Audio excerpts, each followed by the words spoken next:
বইপ্রেমীরা মঙ্গলবার দুপুরের পরপরই ভিড় জমান প্রাণের মেলায়। স্টলে স্টলে থরে থরে সাজানো নতুন ও পুরনো লেখকের বই। অন্য বছরের চেয়ে এবার মেলার পরিসর বড় হওয়ায় খোলামেলা পরিবেশ ও মেলার দর্শনার্থী সংখ্যাও চোখে পড়ার মতো। পাঠকরা জানালেন অনেক দিন ধরে বইয়ের তালিকা জমা দিয়ে রাখেন, মেলা এলে সেখান থেকে বই কেনেন তারা। নিজেদের চাহিদা মতো এক জায়গা থেকে বই কিনতে পেরে নিজেদের স্বস্তির কথা জানালেন তারা।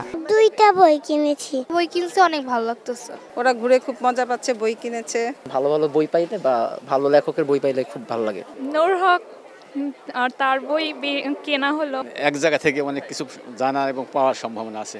লেখকরা জানালেন তাদের বই লেখার অনুভূতির জায়গাটা। প্রবাসী লেখকরা বই মেলার এই সময়টাতে দেশে চলে আসেন, জানান তাদের স্বজনদের সীমাহীন কষ্টের কথা। গাবতলী টু সায়েদাবাদ, এখানে সুইডেনের এরকম 2টা রুটে, তো আমি এই রুটে চলাফেরা করতাম। বাসে থাকতে থাকতে দেশের কথা মনে হতো, ভাবলাম যে এগুলো একটু লিখি। ওইভাবে লিখতে লিখতে এটা বই লেখা আর কি। এই বছর আমার কাছে এই বইটাকে খুব আমার নিজের কাছে ভালো লাগছে এবং আমার যেটা মনে হয় যে পাঠকেরও ভালো লাগা উচিত। পাঠকরা বলতে পারবে আমি কতটুকু লিখেছি বা কতটুকু সুন্দর হয়েছে কিনা আমি জানি না, পাঠকরাই জানবে সেটা। তবে বেচা বিক্রি কম হওয়াতে হতাশ প্রকাশকরা। সামনের দিনগুলোতে এই ক্ষতি পুষিয়ে নেবেন বলেও আশা করছেন তারা। আরও তো সামনে 15 দিন আছে বা সামনের বছর আশা করি ভালো হবে আর কি। তেমন বই বিক্রি হচ্ছে না আমাদের যেমনটা আশা ছিল। এদিন মেলায় নতুন বই এসেছে 89টি এবং সব মিলে বই এসেছে 917টি।